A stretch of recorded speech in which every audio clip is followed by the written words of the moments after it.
Hello guys, आज के video में हम लोग बात करेंगे what is history and types of history and discuss the sources of history. इतिहास क्या है तथा इतिहास कितने प्रकार के होते हैं तथा इतिहास के क्या क्या स्रोत होते हैं। तो सबसे पहले हम लोग जानते हैं कि हिस्ट्री किसको कहते हैं। सबसे पहले जो हिस्ट्री है, बेसिकली अगर हम लोग हिस्ट्री को थोड़ा अगर इसका मतलब अगर हम लोग जाने तो इतिहास जो है basically history, the English term history is drive from the Greek word Historia.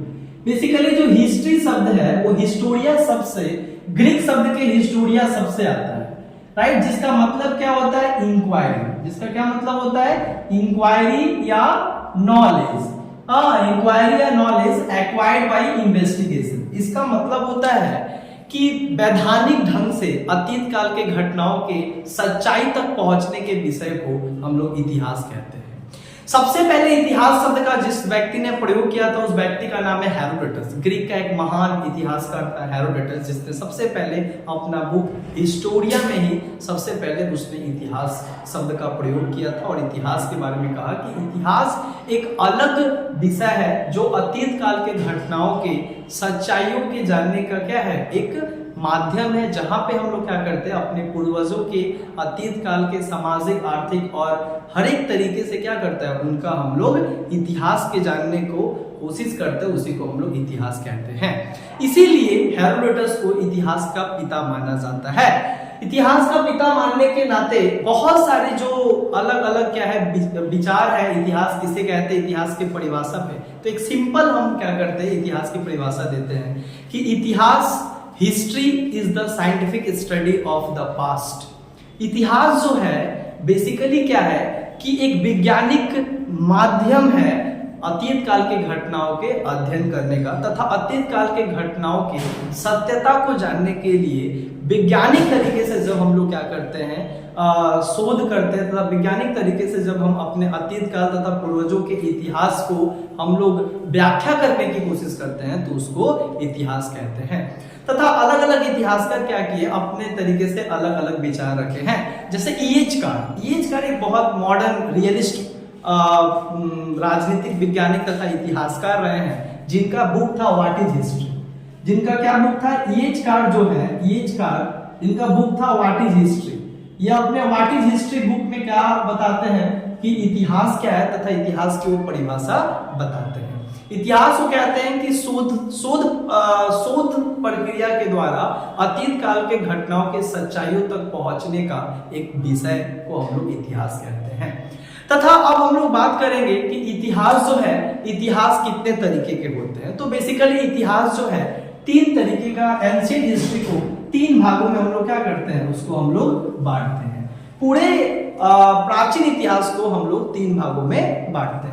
एक को कहा जाता है प्री हिस्ट्री, एक को कहा जाता है प्री हिस्ट्री जिसको गैर प्रागैतिहासिक युग कहा जाता है, एक को कहा जाता है प्रोटो हिस्ट्री, एक को कहा जाता है प्रोटो हिस्ट्री जिसको हम लोग आग ऐतिहासिक युग कहते हैं, तथा तीसरा जो पीरियड होता है इसको कहते हैं हिस्ट्री एज। ये जो तीनों पीरियड है ये मनुष्यों के विकास तथा उनके बुद्धि के विकास के ऊपर क्या है, ये सामाजिक आर्थिक तरीके के विकास के ऊपर क्या है उनका ये इतिहास का विभाजन किया गया है। सबसे पहले प्री हिस्ट्री क्या होता है, गैर ऐतिहासिक युग किसे कहते हैं। गैर ऐतिहासिक युग उस युग को कहते हैं जिस समय मानव लिखना पढ़ना या किसी भी तरीके का कोई तौर तकनीक को नहीं जानता था। उस समय के हम लोग पीरियड को या काल को हम लोग प्री हिस्ट्री कहते हैं, जिस समय ना लोग लिखना जानते थे, ना लोग पढ़ना जानते थे और न ही कोई इन्वेंशन हुआ था, राइट। प्रोटो हिस्ट्री किसको कहते हैं, जिसको आग ऐतिहासिक युग कहा जाता है। प्रोटो हिस्ट्री उस पीरियड को कहा जाता है जो पीरियड में क्या है कि लिखना और पढ़ना सही तरीके से तो नहीं आया था, लेकिन कहीं कहीं क्या है कि लोग लिखना जानते थे लेकिन उसका सही मायने में वो क्या शब्द है उसका मतलब नहीं जानते थे। तथा प्रोटो हिस्ट्री उस पीरियड को कहा जाता है जिस पीरियड में धीरे धीरे सभ्यता का क्या होने लगा, विकास होने लगा और सिविलाइजेशन का स्टार्ट होने लगा। इसी प्रोटो हिस्ट्री में हमारा भारत का सबसे पहला सिविलाइजेशन इंडस वैली सिविलाइजेशन क्या होता है कि शुरुआत होता है। साथ ही साथ क्या होता है कि हिस्ट्री एज किसको कहते हैं, ऐतिहासिक युग उस युग को कहा जाता है जिस युग में लोग लिखना पढ़ना साहित्य सब तरीके के तकनीकी का प्रयोग खोज हो चुका था तथा वो काफी ज्यादा इंटेलिजेंट पर्सन थे। जो प्री हिस्ट्री और जो प्रोटो हिस्ट्री के लोग थे उनको कहा जाता था होमो इरेक्टस, लेकिन जो हिस्ट्री एज के लोग होते थे उनको कहा जाता था होमो सेपियंस, जो काफी ज्यादा बुद्धिमान, काफी ज्यादा तर्कवादी व्यक्ति, काफी ज्यादा लॉजिकल, राइट, उनके अंदर ये सारा चीज कौशल होता था। साथ ही साथ अब हम लोग क्या करेंगे, ये बात करेंगे कि इतिहास का जो है प्री हिस्ट्री को भी 3 भागों में बांटा गया है। प्री हिस्ट्री को भी 3 भागों में बांटा गया है। Basically pre history can be classified into the 3 period on the basis of stone. Stone मतलब प्री हिस्ट्री जो उस समय के जो लोग होते थे उनका जीवन जीने का सबसे प्रमुख क्या होता था, उनका टूल्स होता था जिसको कहा जाता था पत्थर। वो लोग पत्थर को ही यूज करके क्या करते थे, जानवरों का शिकार करते थे। पत्थर का ही यूज करके क्या करते थे, जानवरों का खाल निकालते थे, स्किन निकालते थे और उस स्किन को अपना कपड़ा बनाकर पहनते थे। इस तरीके से पूरी प्री हिस्ट्री को 3 भागों में बांटा जाता है। एक को कहा जाता है सबसे पहले इसको कहा जाता है पैलियोलिथिक एज, कहा जाता है इसको पैलियोलिथिक एज। क्या कहा जाता है, पैलियोलिथिक एज, पैलियोलिथिक एज कहा जाता है। दूसरे को कहा जाता है मेसोलिथिक एज, दूसरे को कहा जाता है मेसोलिथिक एज, और तीसरे को कहा जाता है neolithic age, neolithic age. Palaeolithic age क्या होता है, ये मानव सभ्यता का भारतीय इतिहास का सबसे पहला पीरियड आता है, पहला काल आता है, जिस काल में क्या होता है कि जो लोग हैं कुछ नहीं जानते थे, जंगल में रहते थे, घुमक्कड़ जीवन व्यतीत करते थे, जहां मन आता था वहीं सो जाते थे। एंटायरली पूरे तरीके से अपने जीवन के लिए पर्यावरण तथा नेचर के ऊपर क्या करते थे, डिपेंड करते थे। उनको किसी भी तरीके का आग का आविष्कार या किसी भी तरीके का कोई खोजबीन नहीं जानते थे। उस समय जो अनपॉलिश पत्थर होता था उसको उठाकर क्या करते थे, जानवरों का शिकार करते थे। लेकिन कभी कभी क्या होता था, खुद भी शिकार हो जाया करते थे। तो इसके लिए क्या, ये जो पैलियोलिथिक एज था, इस एज को हम लोग पैलियोलिथिक एज को एक और नाम से जाना जाता है, पैलियो एंड लिथिक। ये दोनों जो है 2 शब्दों से मिलकर बना है। पैलियो बेसिकली क्या है, palaeolithic basically is consisting 2 words, palaeo plus lithic. Palaeo का मतलब होता है ओल्ड, पैलियो का मतलब होता है ओल्ड, प्लस लिथिक का मतलब होता है स्टोन, अर्थात इसको कहा जाता है ओल्ड स्टोन एज भी इसको हम लोग कहते हैं। पैलियोलिथिक के बाद आता है मेसोलिथिक। ये जो एज था इसमें क्या हुआ, इंसान आग का आविष्कार कर लिया तथा बहुत जीने का जो तरीका था धीरे धीरे पैलियोलिथिक एज से क्या होने लगा, ट्रांसफॉर्मेशन होने लगा। जैसे जैसे उनके अंदर बुद्धि आने लगा वैसे वैसे क्या होने लगा, उनके जीवन में परिवर्तन होने लगा। इस तरीके से मेसोलिथिक एज के बाद क्या होता है कि नियोलिथिक एज आता है। नियोलिथिक एज में क्या होता है कि पूरा मानव क्या होता है, चेंज हो जाता है। पैलियोलिथिक एज में जो इंसान होता है वो क्या होता है, फूड प्रोड्यूसर्स होता है, मतलब जिसको बोलते हैं फूड गैदरर्स। इसमें क्या करता था, वो आहार के लिए और भोजन के लिए एक जगह से दूसरे जगह जंगल में जाता था और शिकार आहार के लिए एक जगह से दूसरे जगह क्या करता था, जंगल में घूमता रहता था और क्या करता था, वो फल फूल जंगल से ले आता था। लेकिन नियोलिथिक एज में क्या हुआ कि बहुत एक ह्यूज ट्रांसफॉर्मेशन देखने को मिला, जहां पे वही लोग क्या करने लगे जो पहले भोजन के लिए दर दर भटकते थे और जंगल में जाकर भोजन का इकट्ठा करते थे। ये नियोलिथिक पीरियड में क्या हुआ, वो फूड प्रोड्यूसर बन गए, वो खेती करना स्टार्ट कर दिए, वो पशुपालन करना स्टार्ट कर दिए और एक सेटल लाइफ क्या करने लगे, व्यतीत करना स्टार्ट कर दिए। इसको हम लोग एक पूरे वीडियो में और अच्छे तरीके से समझेंगे। अभी जो हम लोग पढ़ेंगे सोर्सेस ऑफ हिस्ट्री, इतिहास का जो निर्माण हुआ उसमें सबसे प्रमुख स्रोत क्या था जिसने इतिहास को बनाने में, भारतीय इतिहास को बनाने में एक सबसे इंपॉर्टेंट रोल निभाया।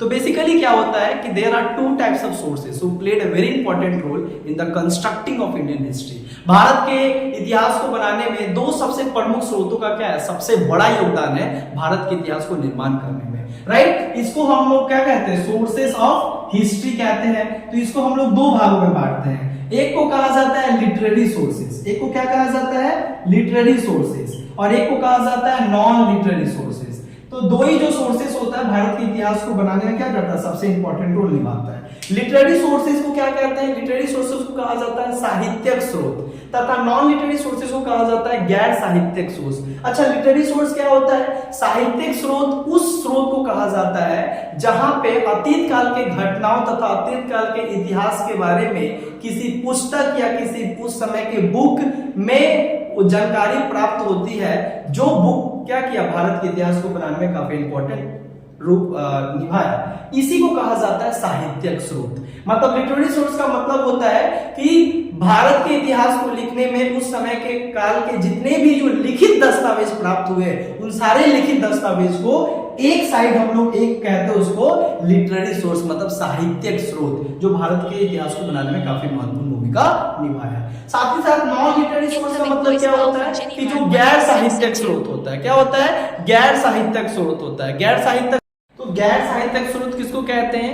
उन सारे स्रोतों को गैर साहित्यिक स्रोत कहते हैं जो किसी लिखित दस्तावेज में नहीं प्राप्त होता है, बल्कि वो ठोस अवस्था में क्या हुआ कि उस समय के काल का कोई भी वस्तु, कोई भी टूल्स या किसी भी तरीके का जो सामान पाया गया, किसी भी तरीके का जो जीवाश्म पाया गया या उस समय के लोगों का आविष्कार किया गया कोई भी वस्तु पाया गया, उसको हम लोग क्या करते हैं? गैर साहित्यिक स्रोत में रखते हैं, जो क्या करता है इतिहास को बनाने तथा ये भी उस समय के इतिहास के बारे में बहुत सारा कुछ हमें जानकारी मिलता है। इस तरीके से हम लोग पूरे भारत के इतिहास के स्रोत को दो भागों में बांटते हैं। एक को कहा जाता है साहित्यिक स्रोत, एक को कहा जाता है गैर साहित्यिक स्रोत। अब जो साहित्यिक स्रोत होता है इसको भी हम लोग क्या करते हैं? दो भागों में बांटते हैं। एक को कहा जाता है रिलीजियस लिटरेचर, एक को कहा जाता है रिलीजियस लिटरेचर और एक को कहा जाता है सेकुलर लिटरेचर। अब भाई एक को कहा जाता है धार्मिक स्रोत, दैट मीन्स उस समय के जो धार्मिक बुक में जो क्या है कि उस समय के इतिहास के बारे में तथा उस समय के वंश तथा राजाओं के बारे में तथा पूर्वजों के बारे में जो जानकारी धार्मिक बुक में मिलता है, उनको कहा जाता है हम लोग रिलीजियस लिटरेचर, मतलब धार्मिक साहित्य। और जो क्या है हमें निष्पक्ष व्यक्ति या किसी भी व्यक्ति के ऑटोबायोग्राफी या किसी भी व्यक्ति के बुक के से हमको क्या होता है उस समय के इतिहास के बारे में जानकारी मिलता है, तो उसको हम लोग कहते हैं कि सेकुलर लिटरेचर या सेकुलर साहित्य, उसको या धर्मनिरपेक्ष साहित्य उसको हम लोग कहते हैं। साथ ही साथ जो है अब रिलीजियस लिटरेचर का बात करें तो कौन कौन सा रिलीजियस लिटरेचर जो हमें उस समय के इतिहास के बारे में जानकारी मिलता है, तो पहला जो रिलीजियस लिटरेचर है जिसको हम लोग बोलेंगे वेद। जो वेद है वो सबसे क्या है कि पहला जो है हम लोग का क्या है रिलीजियस लिटरेचर है। तो पहला रिलीजियस लिटरेचर कौन है? वेद हो जाएगा। वेद हम लोग का भारत का सबसे पहला क्या है लिखित दस्तावेज है, जिसको हम लोग कहते हैं वेदास। तो वेदास जो है भारत के सबसे पहला क्या है? वेद है। वेद चार तरीके का होता है। पहला वेद को कहा जाता है ऋग्वेद, जो सभी वेदों में से सबसे पुराना वेद है। दूसरा को कहा जाता है सामवेद, राइट, सामावेद। तीसरे को क्या कहा जाता है? यजुर्वेद, यजुर्वेद। और चौथा को क्या कहा जाता है? अथर्ववेद। तो अथर्ववेद इस तरीके से क्या होता है कि चार तरीके का वेद से क्या होता है कि उस समय के चार अलग अलग तरीके के इतिहास के बारे में क्या होता है हमें प्राप्त होता है। ऋग्वेद जो है क्या बताता है? ऋग्वेद उस समय के पीरियड का क्या बताता है? ऋग्वेद में बताया गया है प्रेयर। इसमें प्रेयर के बारे में बताया गया कि उस समय के जो लोग थे या उस समय के जो शासन काल था, उस समय के लोग क्या प्रार्थना करते थे। ये प्रार्थना से समझ में आता था कि उस समय के लोग भी क्या थे? सेकुलर, मतलब किसी धर्म को मानते थे, किसी भी धर्म के गुरु या किसी भी भगवान में विश्वास करते हैं। साथ ही साथ सामवेदा में क्या मिलता है? सामवेदा जो है वो क्या करता है? वो हम लोग के बताता है रिचुअल्स के बारे में। हम लोग को रिचुअल्स के बारे में बताता था कि उस समय भी बहुत तरीके का क्या था? रिचुअल्स था। रिचुअल्स का मतलब होता है रीति रिवाज। जैसे उस समय भी बहु विवाह था, उस समय भी क्या था कि दहेज व्यवस्था था।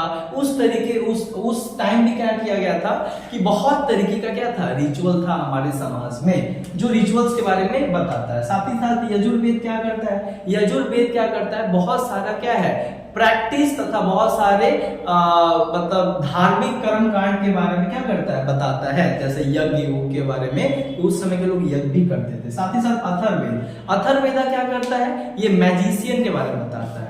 मैजिशियन कहने का मतलब होता है माइथोलॉजिकल स्टोरी के बारे में बताता है, राइट। माइथोलॉजिकल स्टोरी के बारे में बताता है कि क्या क्या होता है कि उस समय लोग क्या कौन कौन सा कहानियां सुनाते थे। एडम्स और ईव्स की इस तरीके से पृथ्वी का निर्माण हुआ, इस तरीके से इंसान है, इस तरीके से संसार बना, ये सारा कहानी क्या है अथर्ववेदा में लिखा होता है। और यजुर्वेदा में तो मैजिशियन के बारे में भी बताया जाता है कि भाई उस समय के लोग बहुत सारे मैजिशियन भी थे जो जादू दिखाया करते थे। तो वेदास के बाद जो दूसरा सबसे इंपॉर्टेंट जो बुक रहा जिसने सबसे इंपॉर्टेंट रोल निभाया भारत के संविधान और भारत के इतिहास को बनाने में, उसको हम लोग क्या कहते हैं? उसको हम लोग कहते हैं उपनिषद। क्या कहते हैं? उपनिषद। तो उपनिषद जो है, जो भारत में कितने उपनिषद है? 108 उपनिषद। जो उपनिषद किस चीज के बारे में बताता है? फिलोसफिकल बातों को बताता है, वेदांता तथा आत्मा और परमात्मा।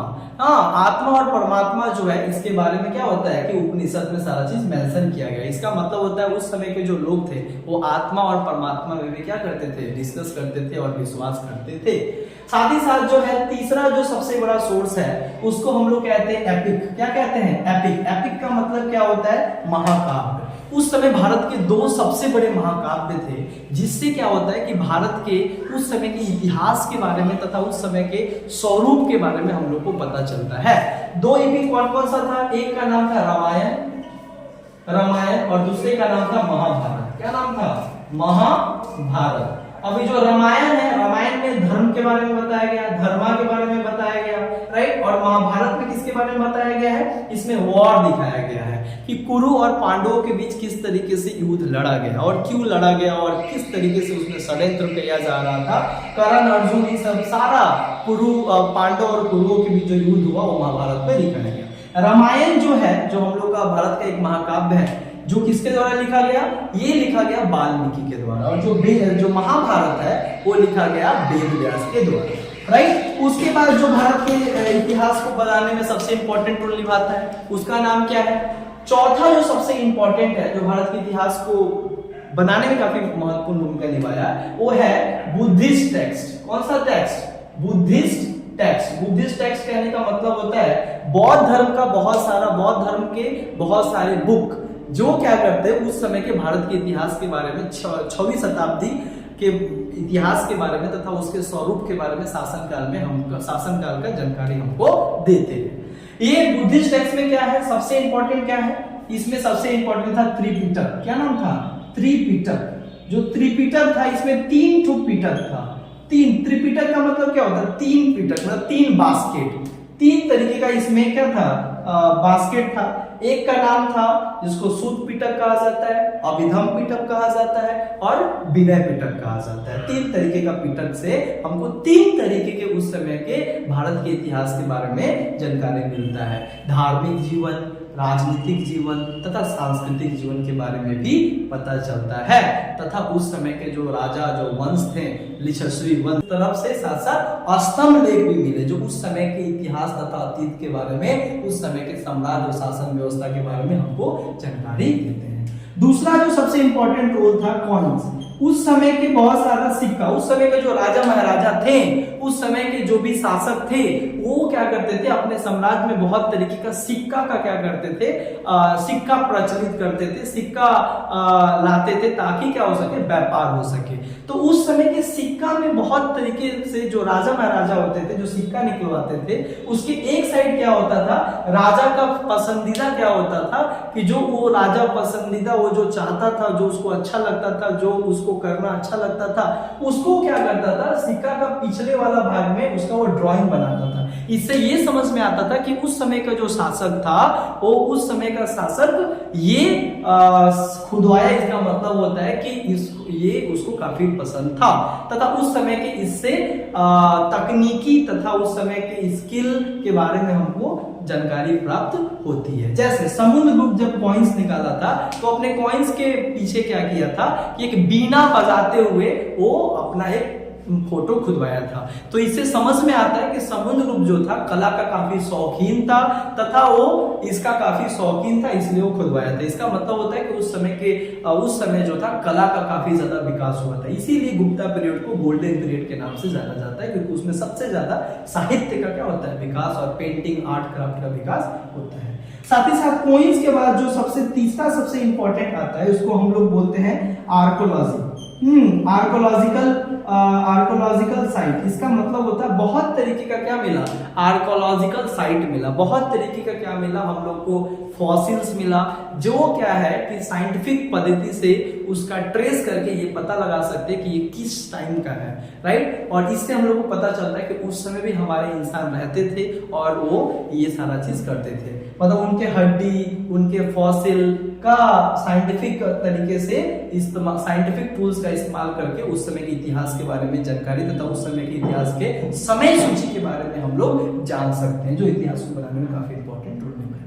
तथा कुछ उस समय के फॉरेन ट्रेवलर्स भी थे जो उस समय हमारे देश में आए थे तथा वो देश में आकर हमारे देश के इतिहास को देखते थे, देश के सारे व्यवस्था को देखकर वो अपने बुक में हमारे देश के इतिहास को लिखते हैं, जो हमारे इतिहास को बनाते टाइम काफी इंपॉर्टेंट रोल निभाया। इसमें सबसे पहला नाम आता है, चाइना से एक ट्रेवलर आए थे जिनका नाम था फाहियान। तो फाहियान जो आए थे बेसिकली वो चाइना के ट्रेवलर थे। वो जब हमारे भारत में आए थे तो उन्होंने भारत में देखा कि इस तरीके से विकास, इस तरीके से शासन व्यवस्था चलाया जाता है, इससे काफी प्रसन्न हो जाते हैं और वो अपना एक बुक लिखते हैं, फाहियान, जिसे बोलते हैं फॉचो किंग। क्या बोलते हैं? फॉ, चौ और किंग, फॉचो किंग। जो फॉचो किंग क्या होता है कि भारत के इतिहास के प्रशासनिक इतिहास के बारे में जानकारी देता है। दूसरा व्यक्ति आए थे हेनसांग। हेनसांग भी चाइना से आए थे, हर्षवर्धन के काल में आए थे। तो उसमें बताते कि हर्षवर्धन के शासन काल में क्या क्या व्यवस्था था, प्रशासनिक व्यवस्था कैसा था, राजनीतिक व्यवस्था कैसा था, धर्म का क्या हाल था, ये सारा चीज हम लोग को इनकी बुक से क्या होता है, जानकारी प्राप्त होता है। इस तरीके से हम ये कह सकते हैं कि हमारे भारत के इतिहास को बनाने में साहित्यिक स्रोत तथा गैर साहित्यिक स्रोत दोनों को मिलाकर क्या किया गया, भारत के इतिहास को बनाया गया, राइट। डायनेस्टी, इसके बारे में भी हमको पता चलता है। तो ये सारे तो हुए हम लोग के रिलीजियस टेक्स्ट। साथ ही साथ जैन धर्म का भी एक बुक था, राइट। जैन धर्म का भी बुक था जिसका नाम था जातक। उससे भी हमको क्या मिलता है, उस समय के इतिहास के बारे में जानकारी प्राप्त होती है। तो इन सारे स्रोतों को हम लोग धार्मिक स्रोत कहते हैं, जो धार्मिक बुकों से काफी ज्यादा इतिहास के बारे में जानकारी मिलती है, जो भारत के इतिहास को निर्माण करते हैं। साथ ही साथ हम लोग क्या करेंगे, सेकुलर सोर्सेस में जाएंगे। बहुत सारे उस समय के जो वैज्ञानिक, बहुत सारे उस समय के जो लोग थे, लेखक थे, उनके द्वारा भी तथा दरबारी कवियों के द्वारा भी बहुत सारा बुक लिखा गया था, जो क्या है उस समय के शासनकाल के बारे में और इतिहास के बारे में जानकारी मिलती है। सबसे पहला कौन सा बुक है? सबसे पहला है धर्मशास्त्र। क्या नाम है? धर्मशास्त्र। तो जो धर्मशास्त्रस है, जिसको हम लोग मनुस्क्रिप्ट भी कहा जाता है, जिसको हम लोग क्या बोलते हैं, मनुस्क्रिप्ट, इसको मनुस्मृति भी कहा जाता है, जो समाज के सारे समाज के जो ग्रुप हैं उनके कामों को क्या किया गया, बांट दिया गया कि जो ब्राह्मण है वो राज्यपाट संभालेगा, जो क्षत्रिय है वो राज्यपाट का सेवा करेंगे, सैनिक का काम करेंगे, देश का सेवा करेंगे, तथा जो वैश्या है वो व्यवसायी का काम करेंगे, व्यापार करेंगे, और जो क्षुद्रा है वो क्या करेंगे, तीनों जो वर्ग है उनकी सेवा करेंगे, किसानी करेंगे, मजदूरी करेंगे और उनकी गुलामी करेंगे। इस तरीके से मनुस्क्रिप्ट में हर एक समाज के हर एक गुट के लोगों का काम क्या किया गया, बांट दिया गया, राइट। धर्मशास्त्र। दूसरा बुक क्या है, कौटिल्य। कौटिल्य का उस समय सबसे इंपॉर्टेंट बुक था, कौटिल्य के द्वारा लिखा गया, इसका नाम था अर्थशास्त्र। क्या नाम था? अर्थशास्त्र। अर्थशास्त्र से क्या होता है, उस समय के मौर्यन डायनेस्टी के जो राजा थे, जिनका नाम था, अखंड भारत के राजा थे जिनका नाम था चंद्रगुप्त मौर्य, जिनके बारे में क्या होता है, जिनके एडमिनिस्ट्रेशन, जिनके इकोनॉमी तथा पॉलिटी के बारे में, मतलब उस समय के आर्थिक व्यवस्था, आर्थिक नीति और राजनीतिक नीति और प्रशासनिक नीति के बारे में उस समय हमको इनकी बुक से क्या होता है, जानकारी मिलता है। ये कौटिल्य जो थे उस समय के मौर्य डायनेस्टी के प्राइम मिनिस्टर थे, ठीक है। तो इनके बुक से भी हमको कुछ इतिहास के, उस समय के अतीत काल के तथा मौर्य डायनेस्टी के प्रशासन और आर्थिक पॉलिसी के बारे में पता चलता है। साथ ही साथ जो तीसरा बुक है, जिस बुक को हम लोग कहते हैं राजतरंगिणी। क्या कहते हैं? राजतरंगिणी। राजतरंगिणी जो है वो लिखा गया था कलहन के द्वारा। राजतरंगिणी जो है वो लिखा गया कलहन के द्वारा। राजतरंगिणी से हमें किस चीज के बारे में पता चलता है? राजतरंगिणी से हमें 12वीं शताब्दी के कश्मीर के सामाजिक तथा धार्मिक जीवन के बारे में हमको इस बुक से पता चलता है, जो कलहन के द्वारा लिखा गया था। साथ ही साथ क्या है कि एक और बुक था, जिस बुक को हम लोग क्या कहते हैं, जिसको बुक को कहते हैं इंडिका। राइट। इंडिका जो बुक है वो बेसिकली लिखा गया था मेगास्थनीज के द्वारा, जो एक ग्रीक एम्बेसडर था, राइट, जो हमारे उस समय भारत में आया था और वो चंद्रगुप्त मौर्य के दरबारी कवि था और चंद्रगुप्त मौर्य के दरबार में रहकर वो पूरे मौर्य साम्राज्य के साम्राज्य तथा युद्ध तथा एडमिनिस्ट्रेशन को क्या किया, एडमिनिस्ट्रेशन किस तरीके से चंद्रगुप्त मौर्य चला रहा था, इसके बारे में एक बहुत डिटेल्स में जानकारी दिया, जिसको ये जानकारी हम लोग को इंडिका के बुक से हम लोग को पता चलता है। साथ ही साथ क्या होता है कि कुछ और भी बहुत सारा बुक आया, जिसमें क्या होता है कि एक सबसे इंपॉर्टेंट बुक था पनीनी। पनीनी का बुक का लिखा गया था अष्टाध्यायी। अष्टाध्यायी जो बुक था वो पनीनी के द्वारा लिखा गया था, जहां क्या होता है कि इस बुक में वो ग्रामर के बारे में बताते हैं, तो इससे भी ये पता चलता है कि उस समय के लोग ग्रामर जानते थे, राइट। हमारा जो पूर्वज थे उस समय के लोग भी ग्रामर पढ़ते थे, राइट। तो इस तरीके से क्या होता है कि अलग अलग बुकों से हमें अलग अलग तरीके की क्या होता है जानकारी प्राप्त होती है तथा हमारे इतिहास को बनाने में सहयोग मिलता है। अब हम लोग बात करेंगे किसका, आर्कोलॉजिकल सोर्सेज के बारे में बात करेंगे, जो हम लोग बोले ना नॉन लिटरेरी सोर्सेज। अब नॉन लिटरेरी जो सोर्सेज होता है, नॉन लिटरेरी सोर्सेज को गैर साहित्यिक हम लोग स्रोत बोलते हैं, जिसमें कोई लिखित दस्तावेज नहीं प्राप्त होता है, जिसमें उस टाइम के अतीत काल के समय के कुछ वस्तु, कुछ चीज, कुछ टूल्स, उस समय के लोगों के इस्तेमाल किया गया कपड़ा तथा अलग अलग चीज क्या होता है कि जो मिलता है, उससे भी हमें उस समय के इतिहास के बारे में क्या होता है, उस समय के सामाजिक, आर्थिक, राजनीतिक इतिहास के बारे में पता चलता है। सो सबसे इसमें पहला जो इंपॉर्टेंट रोल है उसको हम लोग बोलते हैं इंस्क्रिप्शन। क्या होता है इंस्क्रिप्शन? इंस्क्रिप्शन जो है उस समय के जो राजा महाराजा होते थे वो अपने आर्थिक नीति के लिए तथा प्रशासनिक नीति के लिए कोई भी अगर क्या करते थे, आधिकारिक रूप से साम्राज्य में कोई काम करते थे या कोई नया काम करते थे, तो इसके लिए वो क्या करते थे, उनके पूर्वज जाने तथा इसको घोषित करने के लिए वो पत्थर पे क्या करते थे, वो लिखना स्टार्ट करते थे, क्योंकि उस समय कागज की खोज तो हुआ नहीं था।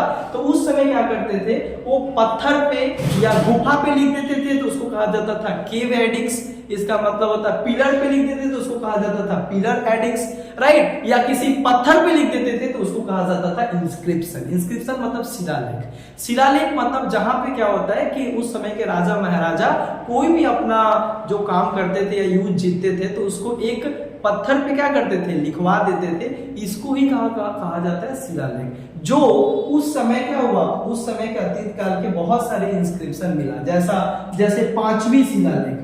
पांचवी जो शिलालेख है ये अशोक का था। जब अशोक कलिंगा का युद्ध जीता था तो उसने पांचवी शिलालेख खुदवाया था। इस तरीके से बहुत से क्या मिला, हम लोग को इंस्क्रिप्शन मिला। इंस्क्रिप्शन के तरफ से साथ साथ स्तंभ लेख भी मिले, जो उस समय के इतिहास तथा अतीत के बारे में, उस समय के साम्राज्य और शासन व्यवस्था के बारे में हमको जानकारी देते हैं। दूसरा जो सबसे इंपॉर्टेंट रोल था कॉइन्स। उस समय के बहुत सारा सिक्का, उस समय के जो राजा महाराजा थे, उस समय के जो भी शासक थे, वो क्या करते थे, अपने साम्राज्य में बहुत तरीके का सिक्का का क्या करते थे, सिक्का प्रचलित करते थे, सिक्का लाते थे ताकि क्या हो सके, व्यापार हो सके। तो उस समय के सिक्का में बहुत तरीके से जो राजा महाराजा होते थे, जो सिक्का निकलवाते थे, उसके एक साइड क्या होता था, राजा का पसंदीदा क्या होता था कि जो वो राजा पसंदीदा, वो जो चाहता था, जो उसको अच्छा लगता था, जो उसको करना अच्छा लगता था, उसको क्या करता था, सिक्का का पिछले वाला भाग में उसका वो ड्राइंग बनाता था। इससे ये समझ में आता था कि उस समय का जो शासक था वो उस समय का शासक ये खुदवाया, इसका मतलब होता है कि ये उसको काफी पसंद था तथा उस समय के इससे तकनीकी तथा उस समय के स्किल के बारे में हमको जानकारी प्राप्त होती है। जैसे समुद्रगुप्त जब कॉइन्स निकाल